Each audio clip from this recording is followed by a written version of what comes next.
नमस्कार। आज हम एक बहुत ही दिलचस्प किताब अवचेतन मन की शक्ति डॉक्टर जोसेफ मर्फी की उस पर आधारित कुछ विचारों को देख रहे हैं। हमारे पास एक हिंदी स्क्रिप्ट है जो इसके कुछ मुख्य नुस्खों को सामने रखती है कि कैसे अपने अवचेतन मन का इस्तेमाल करें जीवन, सेहत, समृद्धि इन सब को बेहतर बनाने के लिए। तो चलिए देखते हैं कि इसमें रोजमर्रा की जिंदगी के लिए क्या खास बातें निकल कर आती हैं। जी बिल्कुल। ये विषय है ही बहुत गहरा और स्रोत का जो मूल विचार है वो यही है कि हमारा अवचेतन मन, जिसे हम अक्सर नज़रअंदाज कर देते हैं, वो असल में हमारी हकीकत को, हमारी सच्चाई को बनाने में एक बहुत शक्तिशाली भूमिका निभाता है। तो आइए स्रोत में जो इसके व्यवहारिक तरीके दिए गए हैं उन्हें थोड़ा समझते हैं। हाँ, तो सबसे पहली बात जो इसमें मुझे दिखी वो है अपने अवचेतन को साफ और सीधे निर्देश देना। जी जैसे स्क्रिप्ट में सुझाव है कि सुबह उठते ही या रात को सोने से पहले दोहराया जाए, मैं स्वस्थ हूँ या मेरे जीवन में समृद्धि आ रही है। सुनने में तो ये काफी सीधा लगता है, पर क्या ये वाकई इतना आसान है कि बस कहा और हो गया? देखिए, डॉक्टर मर्फी के हिसाब से हाँ, एक तरह से। मतलब अवचेतन मन जो है वो तर्क नहीं करता, वो बस दिए गए सुझावों को मान लेता है, स्वीकार कर लेता है। अच्छा। इसीलिए हम क्या शब्द चुनते हैं ये बहुत जरूरी हो जाता है। अगर हम लगातार कहते हैं अरे मेरे पास तो वक्त ही नहीं है, तो अवचेतन इसे एक तरह का आदेश मान लेता है और फिर वो वैसी ही परिस्थितियां बना सकता है। ये बिल्कुल वैसा है जैसे विचारों के बीज बोना। विचारों के बीज, दिलचस्प। और इसी से जुड़ा एक और तरीका भी बताया गया है, विजुअलाइजेशन, कल्पना करना। हाँ, विजुअलाइजेशन। स्रोत कहता है कि रोज कुछ मिनट निकालकर ये महसूस करना चाहिए कि हमारी इच्छा पूरी हो गई है। लेकिन कहीं ये सिर्फ ख्याली पुलाव पकाना तो नहीं है? मतलब स्रोत इसे हकीकत से कैसे जोड़ता है? ये बहुत अच्छा सवाल है, क्योंकि सिर्फ ख्याल करना काफी नहीं है। स्रोत इस बात पर जोर देता है कि सिर्फ मानसिक तस्वीर देखना काफी नहीं है, बल्कि उस इच्छा के पूरे होने की जो भावना है, जो एहसास है, उसे गहराई से महसूस करना जरूरी है। भावना। हाँ, क्योंकि डॉक्टर मर्फी के अनुसार अवचेतन मन तर्कों से ज्यादा भावनाओं पर प्रतिक्रिया करता है, इमोशंस पर। अच्छा। और सोने से ठीक पहले का जो वक्त होता है ना, वो इसीलिए खास माना गया है, क्योंकि तब हमारा चेतन मन जो सोच विचार करता है वो शांत होने लगता है और अवचेतन ज्यादा खुला होता है, ज्यादा ग्रहणशील।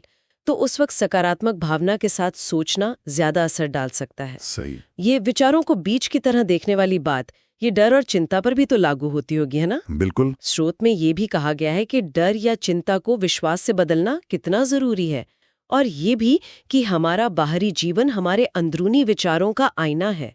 तो मतलब दूसरों को दोष देने के बजाय अपने विचारों की जिम्मेदारी लेना। बिल्कुल सही। मर्फी का तर्क यही है कि हमारी जो गहरी भावनाएं हैं, जो विश्वास है, वही हमारी किस्मत तय करते हैं। तो अगर मन में डर बैठा है या कमी का एहसास है, तो बाहरी दुनिया में भी अक्सर वही नजर आएगा। जी। और जिम्मेदारी लेने का मतलब यही है कि हम ये पहचाने कि कहीं ना कहीं हमारे अपने विचार और भावनाएं ही हमारी स्थितियों की जड़ में हो सकते हैं। यस। यहीं पर वो दोहराव की शक्ति काम आती है। हाँ, दोहराव, एफर्मेशंस, इसका भी जिक्र है कि सकारात्मक वाक्यों को बार बार सुनना या कहना चाहिए। सही कहा।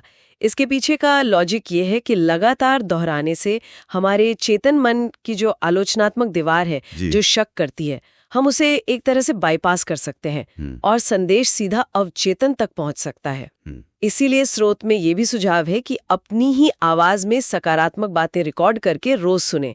और इसी वजह से ये सलाह भी दी जाती है कि नकारात्मक माहौल से या जो लोग हमेशा निराशावादी बातें करते हैं उनसे थोड़ी दूरी बनाएं, क्योंकि अवचेतन बाहरी सुझावों से बहुत जल्दी प्रभावित होता है। शरीर के स्वास्थ्य से जुड़ा एक दिलचस्प नुक्ता भी था इसमें। हाँ, कि अपने शरीर से सकारात्मक बातें करना। हाँ, खासकर अगर कोई बीमार हो, जैसे यह कहना कि मेरा शरीर पूरी तरह स्वस्थ हो रहा है।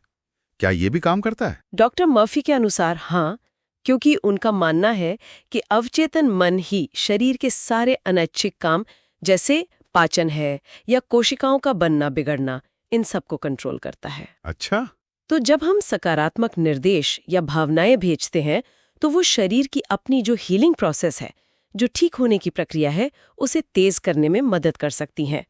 यह इस विश्वास पर आधारित है कि शरीर अवचेतन मन के जरिए हमारे विचारों और भावनाओं को सुनता है और उन पर प्रतिक्रिया देता है। तो मतलब घूम फिरकर सारी बात विश्वास पर ही आ जाती है। निश्चित रूप से। मुझे लगता है स्रोत के मुताबिक डॉक्टर मर्फी का सबसे अहम संदेश यही है कि सच्चा गहरा विश्वास ही अवचेतन मन को सक्रिय करता है, उसे काम पर लगाता है। अगर मन में पक्का यकीन हो कि कुछ संभव है, तो अवचेतन उसे हकीकत बनाने के रास्ते खोजने लगता है। और जो संदेह है, जो डर है, वो सबसे बड़ी रुकावटें हैं। और शायद यही सबसे मुश्किल हिस्सा भी है, उस संदेह को पूरी तरह हटा पाना। हाँ, ये तो है। इसी को अभ्यास में लाने के लिए स्रोत में एक दैनिक दिनचर्या का खाका भी दिया गया है।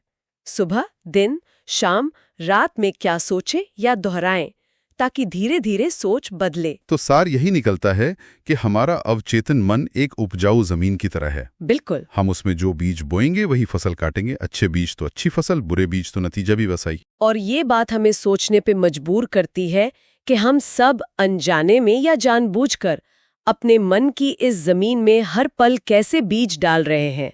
क्या वो डर के बीज हैं, शक के, कमी के, या फिर वो विश्वास, सेहत और खुशी के बीज हैं? क्योंकि इस नजरिए से देखें तो हम अपने अवचेतन को जो भी देंगे, जो भी भाव देंगे, वही हमें जीवन में अनुभव करने को मिलेगा। ये वाकई एक गहरा विचार है जिस पर हम सबको शायद थोड़ा सोचना चाहिए।